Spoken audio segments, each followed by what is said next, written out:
Dear viewers, আসসালামু আলাইকুম। আপনারা সবাই কেমন আছেন? আমি আলহামদুলিল্লাহ ভালো আছি। আজকে আমরা কোরিয়ান ভাষার ব্যঞ্জন বর্ণ সম্পর্কে বিস্তারিত জানব।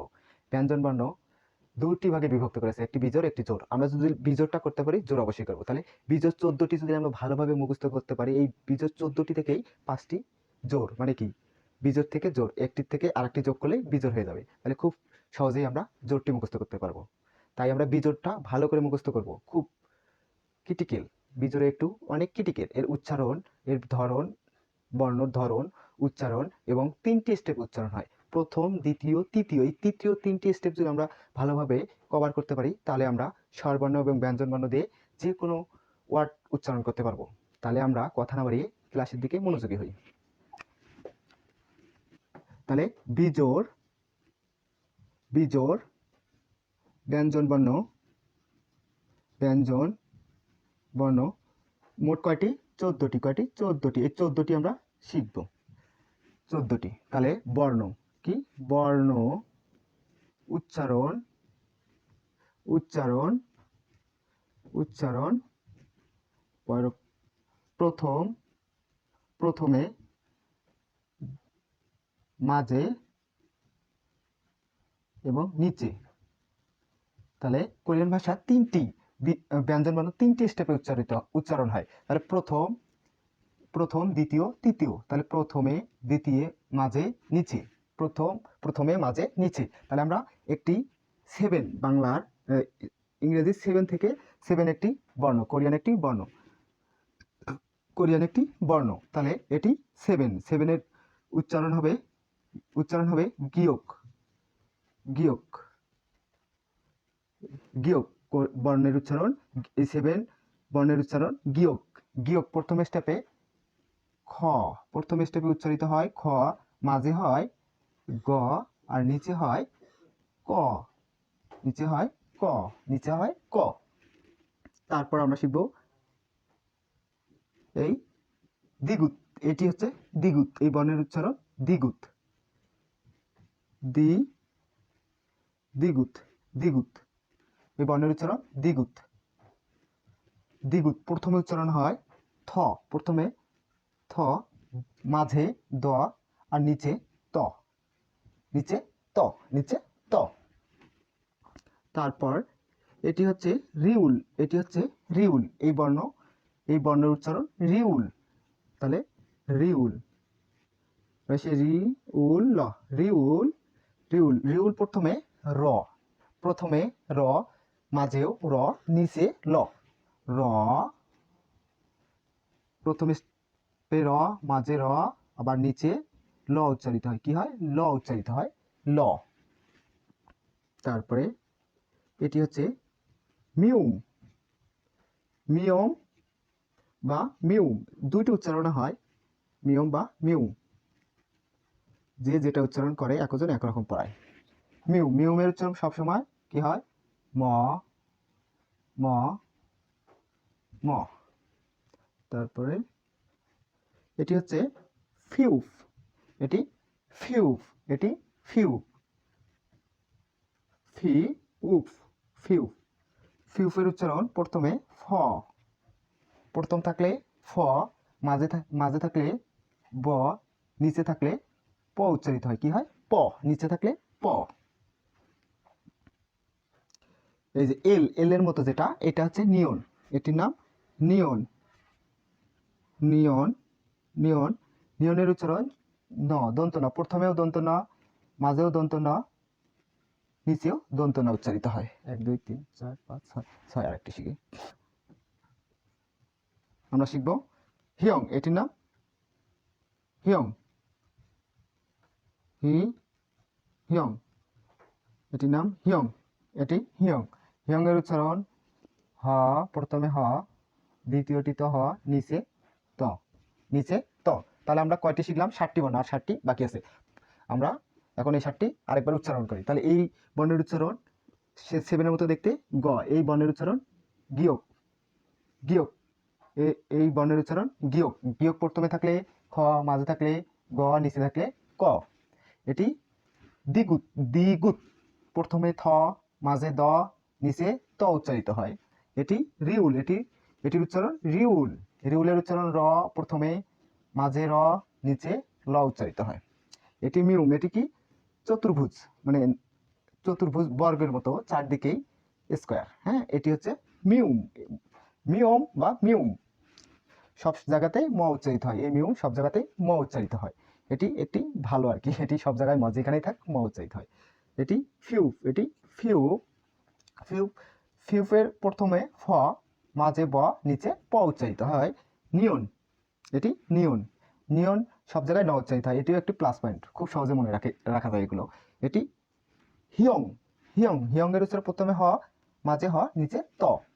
আমরা খুব সহজেই এটি আয়ত্ত করতে পারলাম। এটিগুলো ভালোভাবে মুখস্থ করবেন, তাহলে আপনারা কোরিয়ান স্বরবর্ণ এবং ব্যঞ্জনবর্ণ মিলে একটি করে ওয়ার্ড, একটি করে শব্দরত্ন তৈরি করতে পারবেন এবং এর উচ্চারণও করতে পারবেন এই স্টেপগুলো ফলো করে।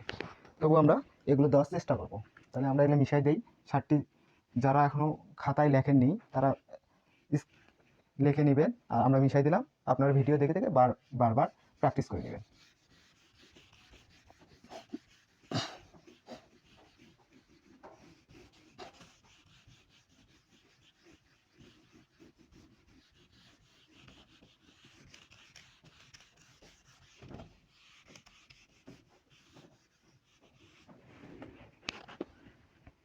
আমরা একটি, এই যে সর্বপ্রথম এটি এটি কোরিয়া, এটি এই বর্ণের উচ্চারণ, এই শূন্য বর্ণের উচ্চারণ ইয়ং। কোরিয়ান ভাষায় ইয়ং একটি অনেকের প্রয়োজন, অনেক বেশি। এটি ঝামেলা করে, এটি উচ্চারণের বিবৃতি করে। প্রয়োজন মানে এটি খালি নিচে এর উচ্চারিত হয়, আর এগুলো প্রথম স্টেপে এর উচ্চারণ হয় না, দ্বিতীয় স্টেপে এর উচ্চারণ হয় না, মানে এর কোনো মূল্য নাই, শুধু নিচে এর মূল্য আছে। নিচে খালি 19 উচ্চারণ করে। আমরা এটি গ্রামারে বিস্তারিত জানবো। এই হিয়ং সম্পর্কে বিস্তারিত আলোচনা করব গ্রামার ক্লাসে। তবু এটি হালকা একটু বলে রাখলাম, এটি খালি নিচে। নিচে যেটি বাচ্ছিম। বাচ্ছিম কি? একটি বর্ণের নিচে যেটি থাকে, ব্যঞ্জন বর্ণের পর ব্যঞ্জন বর্ণ থাকলে তাকে বাচ্ছিম বলে। বাচ্ছিম বাচ্ছিম সম্পর্কে আমরা সেই ব্যঞ্জন বর্ণ শেষে আমরা বাচ্ছিমের ক্লাস দেবো, তারপর শব্দের অর্থ দেবো। বাচ্ছিম বুঝলে আপনারা শব্দের অর্থ দিয়ে নিজের নাম, নিজের পরিবারের আত্মীয় স্বজনের নাম, এটা ওটা ওটা ওটা লিখতে পারবেন আর কি, বাংলার মতোই সেম ইউজ করতে পারবেন। আর কোরিয়ান তো অন্য হবে। তাহলে এটি ইয়ং। ইয়ং এই বর্ণের উচ্চারণ ইয়ং। ইয়ং প্রথম স্টেপ উচ্চারিত হয় না, মাঝে উচ্চারিত হয় না, নিচে উচ্চারিত হয় 19 তারপরে এটি শিখব। এটি হচ্ছে জিউত। এটির নাম জিউত। এই বর্ণের উচ্চারণ জিউত। জিউত জিউতের উচ্চারণ প্রথমে দুটি উচ্চারণ হয়, একটি ঝ উচ্চারণ হয়, বুকরি ঝ উচ্চারণ হয়। বেশিরভাগ বুকরি ঝ হয়, কিন্তু ঝ উচ্চারণ হয়, মানে ওটি একটি গ্রামারের কারণে ঝ উচ্চারণ হয়। ওয়া থাকলে ঝ, আর হচ্ছে বুকরি ঝ, বেশিরভাগ বুকরি ঝ উচ্চারণ হয়। মাঝ স্টপে বুকরি ঝ, আর নিচে ত উচ্চারিত হয় কি? ত ত ত। তারপরে এটির নাম শিউত। শিউত এই বর্ণের নাম শিউত। শিউত শিউত শিউত। এটির উচ্চারণ নিয়ে আমি খুব বিভ্রান্ত, কারণ এটি দুইটি উচ্চারণ হয়। আমি জাগিসুকের সময় বলছিলাম সারাম সারাম, সারাম সারাম। আমার এটা স, দন্ত স, স স দুটি উচ্চারণ করতে হয়েছে। আর মাঝ স্টপে দন্ত স হবে, আর এখানে নিচে ত। হ্যাঁ, এটা দুটায় আপনার যেটা ভালো লাগে সেটাই পড়েন, সমস্যা নাই। তবু একটু কোরিয়ান স্যারের কাছে করছিলাম তো স্কিল টেস্ট, ওই জন্য একটু এটা নিয়ে বিভ্রান্তের মধ্যে আসছিলাম। এখন ওটা ছ উচ্চারণ হয়, আপনারা ছয় পড়েন, সমস্যা হবে না। ছ। এই যে এটির নাম সিউত। জিউতের উপরে একটু খালি, এই যে জিউত না, জিউতের উপরে একটু দাঁড়িয়ে দিলে এটা হবে সিউত। সিউত, ছয় শিকারে সি উত, সিউত। সিউতের উচ্চারণ ছ। ছ ছ বা দন্ত স, এখানে দন্ত স হয়, সমস্যা নাই। স উচ্চারণ করলেও সমস্যা নাই, আপনার ইচ্ছা, কিন্তু ছ উচ্চারণ করে সমস্যা নেই। আর নিচের স্টপে হবে ত। নিচের স্টপে ত। তারপর কয়টি হলো? 1 2 3 4। তারপরে এটি আমরা সেভেন থেকে, সেভেনকে কি বলছিলাম? গিয়ক। এই মাঝে একটা টান দিলে হবে, এটি হচ্ছে খিয়ক। খিয়ক খিয়ক কি হবে? খিয়ক। এটি হবে খিয়ক। এটি হবে খিয়ক। খিয়কের উচ্চারণ খ, প্রথম স্টপে খ, দ্বিতীয় স্টপেও খ, এবং তৃতীয় স্টপে ক হবে। ঠিক আছে। তারপর এই যে ই, বাংলায় ইংরেজিতে ইর মতো দেখতে, এটার নাম হচ্ছে থিউত। থিউত, থিউত, এটির উচ্চারণ থিউত। এটির উচ্চারণ থিউত। থিউতের উচ্চারণ কি হয়? এটির উচ্চারণ থিউত। থিউতের থ, প্রথমে থ, মাঝেও থ, নিচে ত উচ্চারিত হয়। নিচে ত, নিচে কি উচ্চারিত হয়? ত। আর একটি বাকি আছে, কয়টি হলো? 1 2 3 4 5 6, আর একটি বাকি আছে। তাহলে আমাদের 14টি আজকে শেখা হয়ে যাবে। এই যে এটির নাম ফিওপ। ফিউপ, ফি উফ, ফিওপ বা ফিওপ, যেটা আপনার ইচ্ছা সেটা উচ্চারণ করেন, সমস্যা হওয়ার কথা না। ফিওপের উচ্চারণ ফ, প্রথম স্টপে ফ, দ্বিতীয় স্টপেও ফ, এবং তৃতীয় স্টপে প উচ্চারিত হয়। তাহলে আবার আমরা এই উচ্চারণটা একবার দেখি। এই বর্ণের উচ্চারণ ইয়ং। ইয়ং প্রথম উচ্চারণ না, দ্বিতীয় স্টপে উচ্চারণ, তৃতীয় স্টপে 19 অং। এই বর্ণের উচ্চারণ জিউত। জিউত, জিওত বা জিউত, জিউত। প্রথম স্টেপে ঝ বা বকরি জ, জ বেশি উচ্চারিত হয়, ঝ উচ্চারিত হয়, মাঝে বকরি জ, নিচে ত। এই বর্ণের উচ্চারণ সিউত, সিউত, সিউত, সিউত, ছ, স, নিচে ত। এই বর্ণের উচ্চারণ সিউত। এই বর্ণের উচ্চারণ সিউত, ছ, ছ, ছ, নিচে ত। প্রথম স্টেপে ছ, মাঝে ছ, নিচে ত উচ্চারিত হয়। এই বর্ণের উচ্চারণ খিয়ক, খিয়ক, খিয়ক, খিয়ক, খিয়ক। প্রথম স্টেপে খ, নিচে খ, মাঝে খ, নিচে ক। এর মতো দেখতে। এই বর্ণটির উচ্চারণ থিউত। থিউতের উচ্চারণ থ, প্রথমে দ্বিতীয় স্টপে থ, নিচে ত উচ্চারিত হয়।